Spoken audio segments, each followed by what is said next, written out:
All right, Oxford 821.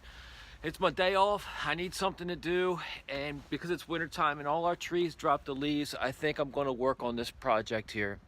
This tree right here is a big almond tree that I planted years ago, and it got pretty big, but it is right next door to the pool. And in the springtime, when that thing blooms, it drops so much debris inside the pool and actually stains the pool, and you got to vacuum all the time. So it's time for it to go. I had another one just like it, the same size, that was actually in the pool yard right there that I already cut down. And because this was outside the pool yard, I thought it would be fine to keep, but it just got too big. So now that it's winter and there's no leaves to deal with, I'm gonna try to cut it down. And I'm gonna do it kind of a cheap way. If you can see on the ground right here, I've got a little electric chainsaw and a ladder, and I'm gonna try to cut this down and do everything wrong. So do not use this video as instructional purposes on how to do things, because I'm no expert on anything, and I'm pretty sure I'm doing this wrong. I got my safety glasses on, and what I'm going to try to do is just cut down each branch that's hanging off on an angle slowly, one by one. It kind of like let it slowly drop off, not like a clean cut, but kind of like let it tilt down and cut it real slow.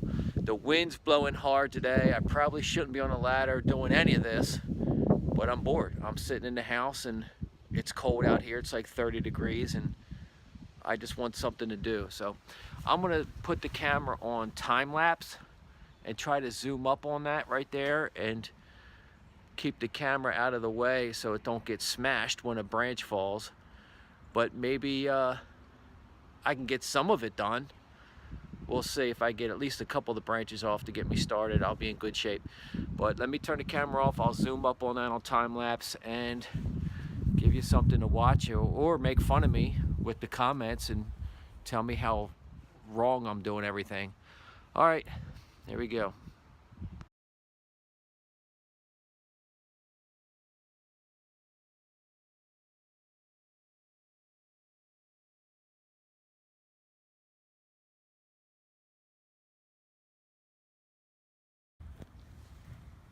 Okay, the first huge big branch came down nice and slow like I wanted to, but I didn't want it to rip off like that. I kind of wanted it to hang on there.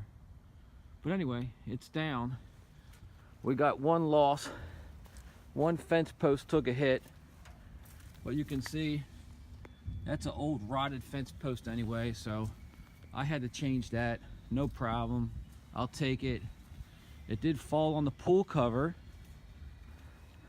which I didn't think about, that I could have poked a hole in my pool cover, but it didn't. It kind of laid flat, almost like perfect. The edge of the pool kind of saved.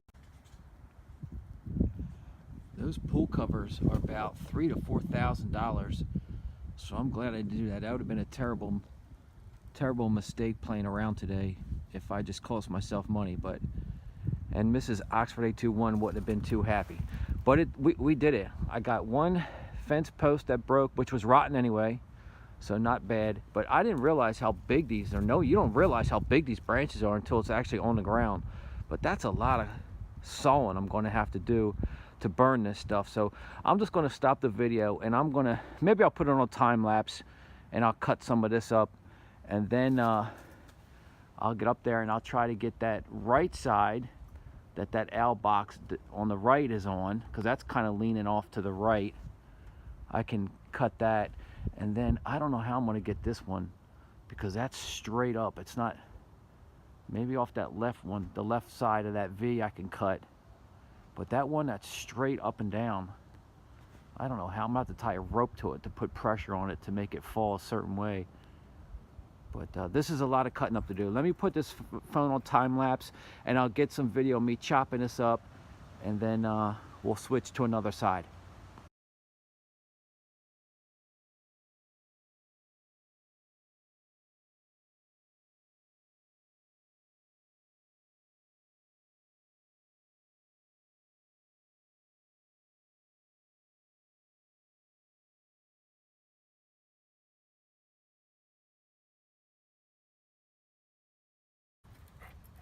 there it goes. It kind of worked out.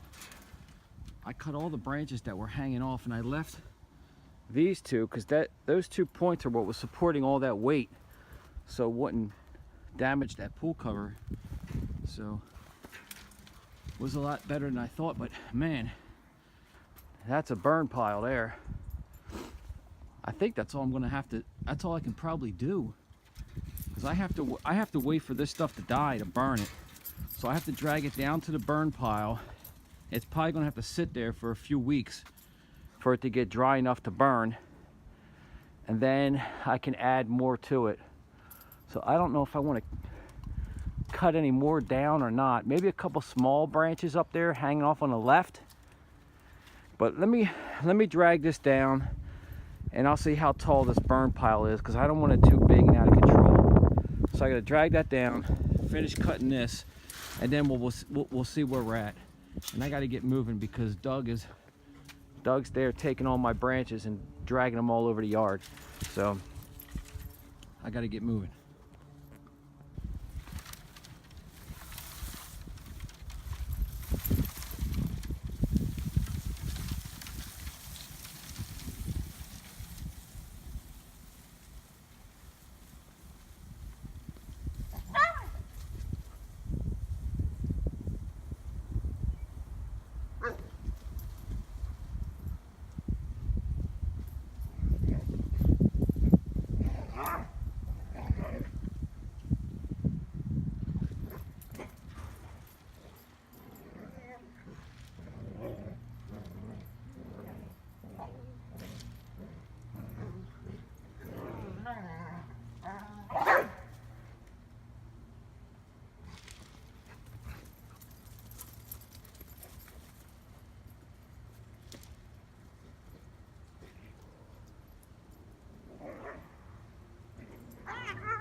So that one branch right there stabbing into the ground, right next to the edge of that concrete, is what saved everything.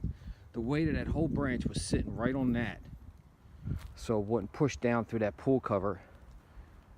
So right there, and of course on the fence were the 2 points that was holding everything up.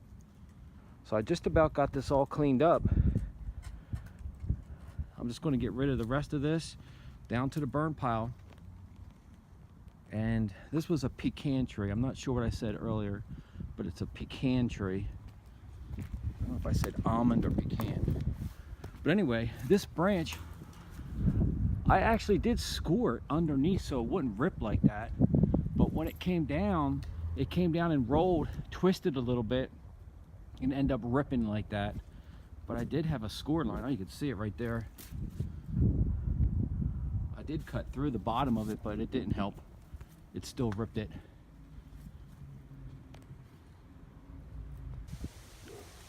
All right, there's the burn pile. And that's probably about as big as I'd like to get it. I don't want the flames to go 30 feet in the air, so I'm gonna have to end this video right here.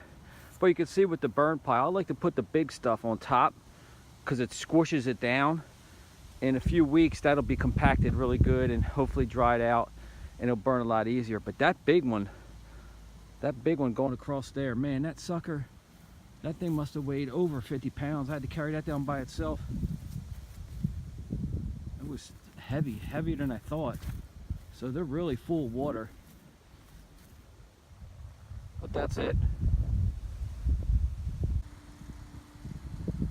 All right, we're done. I'm going to save these 2 logs right there for firewood. So that's about a 7-foot log. I could barely lift that thing just to flip it over. It was so heavy. And I kind of pushed that fence rail back up so it doesn't look as bad until I fix that. But that's an awful lot of wood that came off of just that one side of that tree. It's pretty crazy. But it had to come down. Just too much debris falls into the pool. And then this side of the yard here, it's kind of turning into a little bit of a muddy area because of the 2 hemlock trees, or three hemlock trees.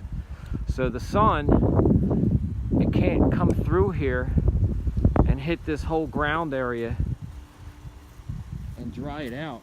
So between the debris going into the pool and then allowing some sunlight to come in here, this tree is going to have to come down, because when those leaves are here, this whole area, probably a 70-foot circle all around here, is completely, it's just completely shaded, and the water flows right down through here and creates mud, because all the water comes from the farm fields up there.